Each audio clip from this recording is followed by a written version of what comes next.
सत श्री अकाल। सुरखा टीवी देख रहे सारे दर्शकों का स्वागत है। मैं हाँ जसप्रीत कौर। खबरों के इस बुलेटिन दे विच सब तो पहला जाणांगे कल दी मीटिंग जो हुई है।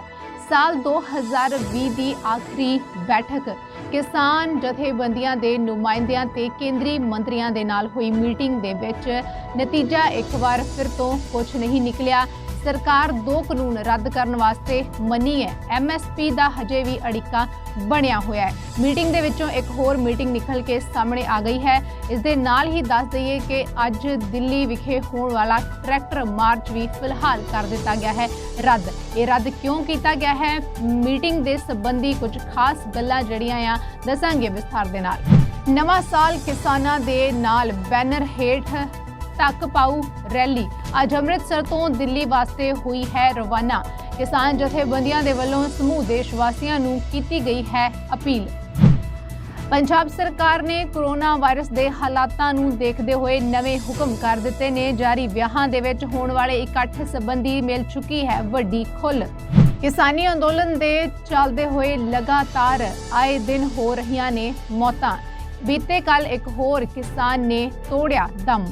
सारियां अंतरराष्ट्रीय उड़ाणां उत्ते लगी पाबंदी संबंधी भी है बेहद जरूरी खबर, उस बारे भी दसांगे विस्तार दे नाल खबरां दे इस बुलेटिन दे विच। एक ओंकार ते खंडे वाली लोई दे विवाद उत्ते नवजोत सिंह सिद्धू ने श्री अकाल तख्त साहिब तो मंगी है मुआफी, कहा जाने अनजाने विच कर दिता ये काम। हुण जाणदे हां खबरां विस्तार दे नाल। अज किसानी अंदोलन अपने 36वें दिन दे विच दाखिल हो चुका है। महीने तो ज़्यादा का वक्त हो चुका है कि किसान दिल्ली दीयां सरहदां उत्ते डटे पए ने। अज 31 दिसंबर 2020 का अखीरला दिन है। कल नूं नवां साल चढ़न वाला है ते इसे दे तहत बीते कल जो कि इस साल की अखीरली मीटिंग किसान जथेबंदियां दे नुमाइंदियां ते केंद्रीय मंत्रियों के नाल हुई है, वो भी एक तरह नाल बेसिटा ही निकली है। इस साल की जेकर गल करिए तो जिथे कोरोना वायरस ने पूरा एक तरह कहर मचाया होया सी, उत्थे ही केंद्र सरकार दे लागू कीते 3 काले बिल उन्होंने भी किसानों नूं मजबूर कर दिता सड़कों उत्ते बैठण वास्ते। पर इसे दे दौरान इस साल चंगी गल देखण नूं मिली है। देश वासियों का, आम लोगों का एका, उन्हां दी एकजुटता, उन्हां दी भाईचारक सांझ जो कि एक लंबे अरसे तो बाद देखण नूं मिली है। हुण आपां गल कर लैने हाँ खेती कानूनां दे संबंध विच कल दी जिहड़ी मीटिंग हुई है। खेती कानूनां संबंधी सरकार दे मंत्रियां ते किसान जथेबंदियां दे नुमाइंदियां विचाले 30 दिसंबर की बैठक विच 3 अहम खेती बिल जां कह लो काले कानून एक बार फिर तो ਜਿਹੜੇ अड़िका बने रहे ने। इस बैठक दे विच सरकार ने खेतीबाड़ी कानूनां नूं रद्द करन दी किसानां दी मंग नूं एक बार फिर तो पूरी तरह नाल ठुकरा दिता है। हालांकि सरकार ने खेतीबाड़ी कानूनां वास्ते एक कमेटी बनाउण दा प्रस्ताव दिता है, जिहदे उत्ते किसान आगू भी विचार चर्चा करनगे। इस दौरान सरकार ने किसानां दियां 2 मंगां मान लईआं ने। ये 2 मंगां भी उन्हां दियां मुख मंगां दे विच ही शामिल सन।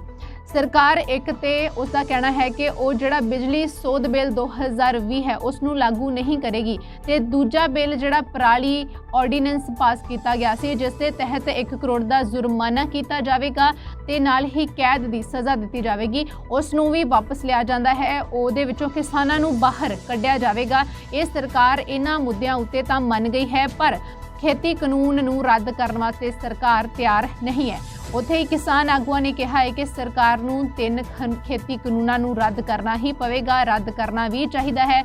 इन्हां ते मुड़ तो समीक्षा की जानी चाहिए है। किसानां दा कहना है कि असी कानूनां दे विच कोई सोध हुंदी है वो सब लैके वापस नहीं जावांगे, इन्हां नूं रद्द करवा के ही सा लवांगे।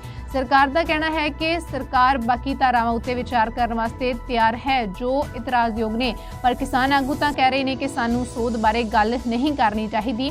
3 कानूनां दी वापसी उत्ते सरकार ने अपने पुराने स्टैंड नूं ही दोहराया है कि कानून वापस नहीं लिया जाएगा। बाकी 3 मुद्दों उत्ते विचार वटांदरे किए जा रहे हैं ते सरकार ने घट्टो घट्ट समर्थन मुल उत्ते लिखती गारंटी देण दा भी जिहड़ा भरोसा है वो दवाया है। प्रस्ताव नूं एक बार फिर तो दोहराया है। पर किसानां दा कहना है कि सानू जिहड़ी कानूनन गारंटी है वो दित्ती जावे। सरकार तां सिर्फ कह ही रही है ना कि जिहड़ा MSP है उसनू बाहर नहीं किया जाएगा, उसनू जारी रखा जाएगा घट्टो घट्ट समर्थन मुल नू, पर किसानां दा कहना है कि कानून दे विच इसनू दर्ज किया जाए MSP नू। इस करके ये भी एक अड़िका बनिया होया है, कल दी मीटिंग दे विच बनिया रहा है। हुण अगे जिहड़ा उन्होंने एक कमेटी बनाउण दी सलाह दित्ती है मंत्रियों ने किसानों नूं कि कमेटी बनाई जाए, उहदे तहत फिर आपां अगे विचार चर्चा करांगे इन्हां 3 खेती कानूनां नूं लैके। खेतीबाड़ी मंत्री नरेंद्र सिंह तोमर ने कहा है कि दिल्ली विच ठंड दे मौसम नूं देखदे होए किसान लीडरां नूं उन्हां ने बजुर्गां, महिलावां, बच्चों नूं घर भेजण दी अपील की है। इस दे नाल ही इस अंदोलन नूं खत्म करन दी अपील भी की है कि अंदोलन नूं खत्म कर देवो, आपां वैसे बैठ के विचार चर्चा करांगे, गलबात करांगे। पर किसान आगुआं ने कहा है कि सानू अंदोलन करन वास्ते सरकार ने ही मजबूर किया है। अंदोलन हो रहा है तां ही तां सरकार किसानां दी गल सुन रही है। जेकर अंदोलन ना हुंदा, देश दे सारे इन्नी वड्डी गिणती दे विच लोकां दा एका ना हुंदा तां सरकार ने किसानां दी शायद कोई गल नहीं सी सुननी।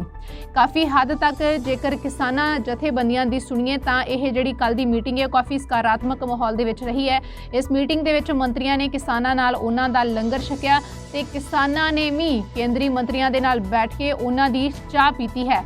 ये किसानी अंदोलन कोई छोटा मोटा अंदोलन नहीं है, पूरी दुनिया दे विच ही चर्चा का विषय बनया है। बेशक दुनिया दे विच पहला बहुत सारे अंदोलन होए होणगे पर कोई भी अंदोलन इन्ना वड्डा अंदोलन नहीं सी। इस अंदोलन की खास गल यही है कि इहदे विच पूरा देश एक है।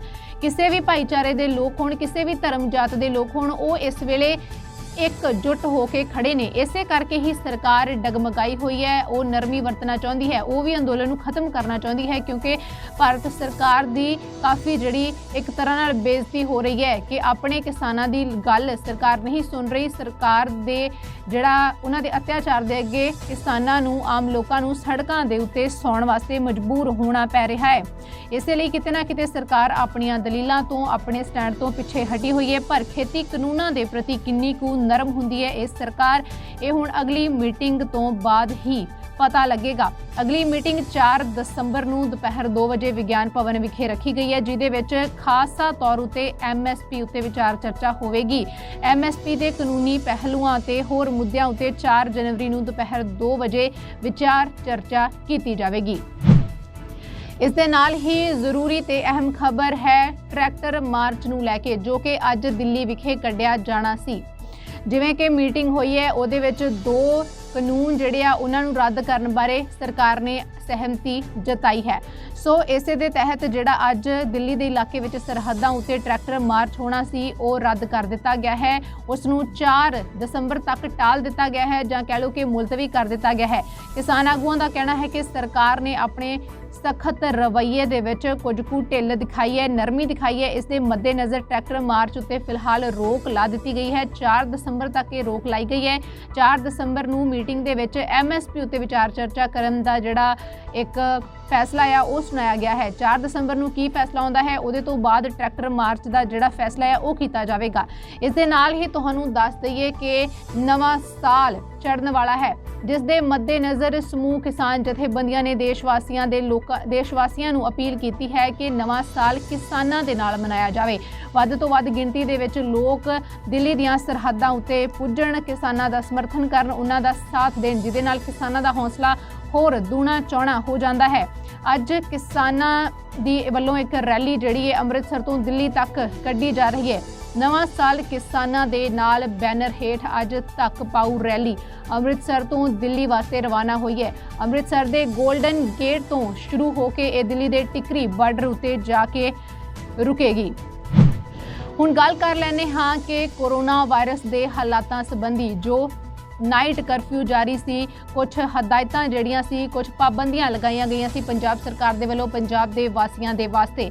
हुण पंजाब सरकार दे वल्लों नवे हुक्मां दे तहत कोविड-19 के केसां विच गिरावट नूं देखदे होए कुछ हद तक राहत देण दा ऐलान किया है।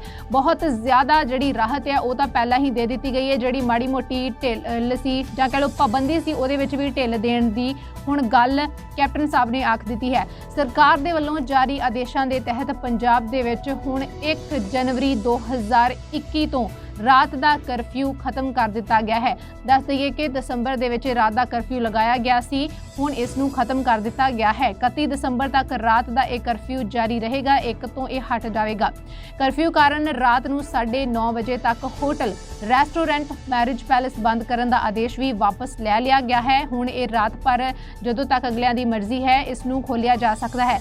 इस दे नाल ही जिहड़ी वड्डी राहत मिली है वो है विआह समारोह जां फिर सोशल गैदरिंग वास्ते सोशल इकट्ठ करन दे संबंध विच कि जेकर तुसी इनडोर इकट्ठ करना है तो ये वास्ते एक पाबंदी सी कि तुसी 100 लोग ही इकट्ठे कर सकते हो। जेकर आउटडोर करना है तो 250 लोगों की इजाजत दी गई सी। हुण इसनूं हटा के 1 जनवरी तो इनडोर वास्ते 200 ते जेकर तुसी बाहर खुले मैदान दे विच आउटडोर करना चाहते हो तो 500 लोगों का इकट्ठ किया जा सकता है विआह समागमां दे विच जां फिर होर किसी भी तरह के प्रोग्राम फंक्शनां दे विच।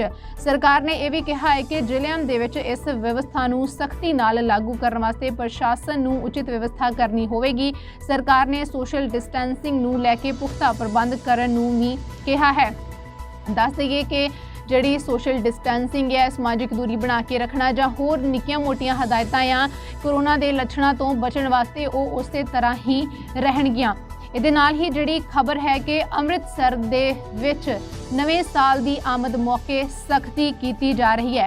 31 दसंबर की रात नूं 10 बजे तो बाद लोग अमृतसर के लोग सड़कों उत्ते नहीं निकल पाउणगे। सरकार दीयां हदायतां ते 10 बजे तो बाद अज भी करफ्यू लग जाएगा। लोग नवां साल अपने घरां दे विच रह के ही मना सकणगे। अमृतसर पुलिस के कमिश्नर डॉक्टर सुखचैन सिंह गिल ने कहा है कि पुलिस वालों 10 बजे तो बाद करफ्यू के नियमां की सख्ती नाल पालना की जाएगी। पुलिस के वलों चौकसी वधा के शहर में अहम स्थानों उत्ते नाकाबंदी की जाएगी। खास करके लॉरेंस रोड समेत महत्वपूर्ण स्थानों उत्ते पुलिस वाधू फोर्स दे विच तैनात की जा रही है। साबका मंत्री ते कांग्रेस के पार्टी के सीनियर आगू नवजोत सिंह सिद्धू जो कि अक्सर विवादों के घिरे रहते हैं, हुण जिहड़ा विवाद सी जिहदे नाल सिख भाईचारे दीयां भावनावां नूं काफ़ी ठेस पुजी सी, वो सी कि उन्हां दे वल्लों एक लोई की बुकल मारी हुई सी जिहदे उत्ते धार्मिक चिन्ह एक ते एक ओंकार ते दूसरा खंडे का निशान उकरिया होया सी, उसनूं लैके जिहदे खिलाफ श्री अकाल तख्त साहिब तक भी पुजी सी। इहदे तों बाद हुण नवजोत सिंह सिद्धू ने इस विवाद उत्ते मुआफ़ी मंग लई है। सिद्धू ने कहा है कि श्री अकाल तख्त साहिब सर्व उच्च है। जेकर मैं जाने अनजाने विच किसी सिख की भावना नूं ठेस पहुंचाई है तो इस वास्ते मैं मुआफ़ी मंगदा हाँ। हालांकि सिद्धू ने कहा कि लखां लोग अपने शरीर पग्गां ते कपड़िਆਂ उत्ते बड़े मान दे नाल अजिहे सत्कारयोग सिख चिन्ह बनवाउंदे ने ते मैं भी एक निमाणे सिख वांग ही अजिही अनजाने दे विच इह लोई पहन लई सी। जेकर इहदे नाल किसी दीयां भावनावां नूं ठेस पुजी होवे तां मैं उहदां तों मुआफ़ी मंगदा हाँ। दस दईए कि बीते दिन नवजोत सिंह सिद्धू ने इस तरह की एक लोई पहनी सी जिहदियां बहुत सारियां तस्वीरां सोशल मीडिया उत्ते वायरल हो गई सी ते जिस तों बाद सिख संगत का गुस्सा भी सामने आ रहा सी। सिख जथेबंदियां ने श्री अकाल तख्त साहिब उत्ते पुज के सिद्धू के खिलाफ कार्रवाई की मंग की सी ते इस दे खिलाफ पुलिस नूं भी अपना पत्र सौंपिया सी, शिकायत दर्ज करवाई सी ते श्री अकाल तख्त साहिब ने नवजोत सिंह सिद्धू नूं मुआफ़ी मंगण वास्ते आख्या सी, जिहदे तों बाद सिद्धू ने समूह सिख भाईचारे तो मुआफ़ी मंग लई है। अत की ठंड दे विच किसानी अंदोलन चल रहा है। दिल्ली दीयां सरहदां दे उत्ते सड़कां दे उत्ते किसान डटे पे ने। वो किसान चाहे किसी भी उम्र के होण, छोटी तो छोटी उम्र ते वड्डी तो वड्डी उम्र के बजुर्ग लोग भी उत्थे बैठे ने ते अजिही ठंड दे विच बजुर्गां नूं काफ़ी तरह दीयां परेशानियां दा सामना भी करना पै रहा है, जिस दे चलते हुए आए दिन जदों तो किसानी अंदोलन दिल्ली विच शुरू होया है, आए दिन ही किसानां दीयां लगातार मौतां हो रही ने जिन्हां नूं शहीद का दर्जा दिता जा रहा है। इस दे चलते हुए एक होर खबर जिहड़ी सामने आई है कि जिला बठिंडा के पिंड गंगा अबलूकी दे एक किसान की भी मौत हो चुकी है जो दिल्ली मोर्चे विच गया सी। वापस आउंदे समय ट्रेन दे विच ही उस किसान की मौत हो गई है।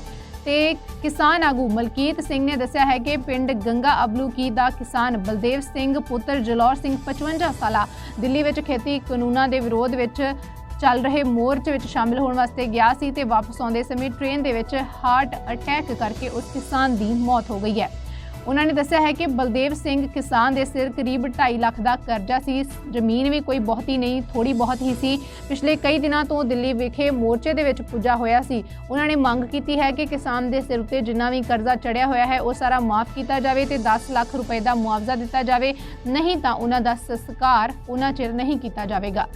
किसानी अंदोलन के चलते हुए रिलायंस जियो का पूर्ण तौर पर बाईकाट किया जा रहा है। किसान जथेबंदियों के वालों यह कह भी दिता गया है कि सिम जरूर बंद होनी चाहिए ने, जड़ियाँ सिम आ रिलायंस जियो दियाँ वो बंद करवाइया जान। ये मुहिम जी है वो चलती रहनी चाहिए है, पर किसी भी तरह नाल जड़ियाँ निजी जायदादा ने कंपनी दियाँ उन्होंने नुकसान ना पहुँचाया जाए। इसे लैके जिहड़ा नुकसान होया है मोबाइल टावरां नूं, उस संबंध में रिलायंस जियो ने पंजाब के मुख मंत्री कैप्टन अमरिंदर सिंह ते पंजाब के DGP दिनकर गुप्ता नूं चिट्ठी भी लिखी है। रिलायंस जियो ने इस मामले में मुख्यमंत्री ते DGP कोलों दखल की मंग की है कि जिन्हों ने नुकसान किया है उन्होंने खिलाफ कार्रवाई की जाए।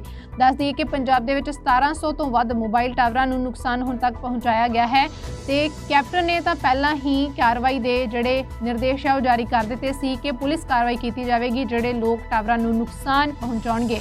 दूजे पासे किसान यूनियनां ने भी किसानां नूं अजिहा करन तो रोक दिता है। किसान जथेबंदियां ने मोबाइल टावर तोड़न वालियां नूं नसीहत दी है कि जनतक जायदाद नूं नुकसान पहुंचाउण दी कोई भी कार्रवाई ना की जाए। अजिहा करन दे नाल किसानी अंदोलन नूं ढाह लग सकती है।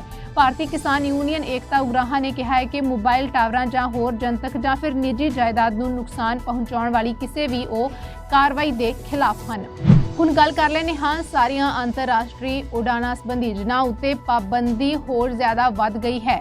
दुनिया भर दे विच फैले कोरोना वायरस के संबंध विच यह जिहड़ा फैसला है वो लिया गया है। भारत सरकार ने कौमांतरी उड़ाणा उत्ते पाबंदी 31 जनवरी 2021 तक वधा दी है। ये पाबंदी विशेष उड़ाणा जां फिर अंतरराष्ट्रीय हवाई माल कारोबारां उत्ते लागू नहीं होवेगी। सिविल हवाबाजी के डायरैक्टोरेट जनरल ने कहा है कि केस जिहड़े आ केस दर केस के आधार उत्ते समर्थ अधिकारी चुने रूटां लई उड़ाणां दी आग्या दे भी सकते हैं।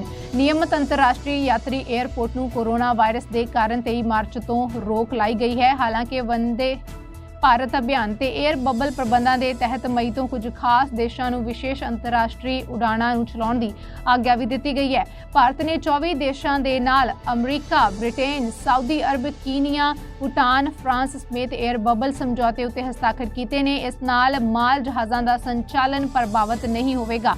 हवाबाजी मंत्रालय ने ब्रिटेन में फैल रहे कोरोना वायरस के दबाव के मद्देनज़र बुधवार को यूके दियां उड़ाणां उत्ते आरजी पाबंदी भी 7 जनवरी 2021 तक वधा दी है। जिथे हजे कोरोना वायरस के नाल ही निपटिया जा रहा है, ब्रिटेन दे विच एक होर कोरोना का नवा स्ट्रेन शुरू हो चुका है जो कि भारत दे विच भी अपनी दस्तक दे चुका है ते उस तो बाद दुनिया भर दे विच फिर तो हलचल मच गई है।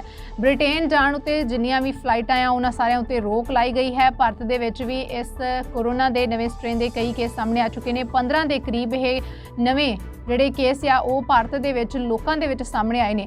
इस दे नाल ही एम्स के डायरैक्टर रणदीप गुलेरिया का इहदे बारे की कहना है। वो कहते हैं कि कोरोना की इस नवी किस्म बारे कि कोरोना वायरस ने कई थावां उत्ते अपने रूप नूं बदल लिया है। ब्रिटेन के नवे कोरोना स्ट्रेन नूं लैके सब तो वड्डी चिंता की गल यह है कि यह ज़्यादा हमलावर है तो यह बहुत तेज़ी के नाल फैलता है। गुलेरिया ने कहा कि अध्ययन तो पता लगता है कि ब्रिटेन के स्ट्रेन तो ज़्यादा इन्फैक्शन होने कारण चिंता की वड्डी वजह कारण ही सरकार ने यूके तो आने वाली सारिया फ्लाइट्स नूं बंद करन समेत कई वड्डे कदम होर चुक लए ने।